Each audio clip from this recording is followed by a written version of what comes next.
మార్చి 29వ తారీఖున మనం ప్రారంభించబోయే ఆన్లైన్ క్లాసులకి ఎవరైతే ఈ ఆన్లైన్ క్లాసులో పాల్గొంటారో వారి జీవితం 29వ తారీఖు నుంచి ఎలా ఉండాలో ఈ ద్వాదశ రాశుల వారికి తెలియజేయడం జరుగుతా ఉంది. దీనితో పాటుగా షష్టగ్రహ కూటమి వల్ల ఏ రాశులు ఇబ్బంది పడబోతున్నాయి, అలాగే ఏ రాశులు హ్యాపీగా లీడ్ చేయబోతున్నాయి, అలాగే ఇబ్బంది పడే వారికి ఎలాంటి రెమెడీస్ పాటించాలో ఆ రోజునే మీకు చెప్పడం జరుగుతుంది. అలాగే 30వ తారీఖు శ్రీ విశ్వాసనామ సంవత్సరంలో జీవితంలో ఈ సంవత్సరం అంతా కూడా హ్యాపీగా ఉండాలంటే, ఈ సంవత్సరం అంతా కూడా హ్యాపీగా ఉండాలి అంటే ఎలాంటి రెమెడీస్ పాటించాలి, అలాగే మనీని అట్రాక్ట్ చేయడానికి ఎలాంటి మెడిటేషన్ చేయాలి, అలాగే జీవితంలో బాంధవ్యాలు సరి చేసుకోవాలంటే ఎలా ఉండాలి, అలాగే ప్రతినిత్యం నిత్య జీవితంలో ఏం చేస్తే మనకి ఉన్నత శిఖరాలను మనం అవరోధించగలం అనేది ఈ క్లాస్ లో మనం చెప్పబోతున్నాం.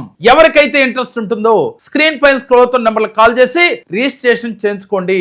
29 నుంచి 31వ తారీఖు వరకు జరుగుతున్న ఈ క్లాసులు చాలా అద్భుతంగా మన జీవితంలో పెను మార్పులను తీసుకొస్తాయి.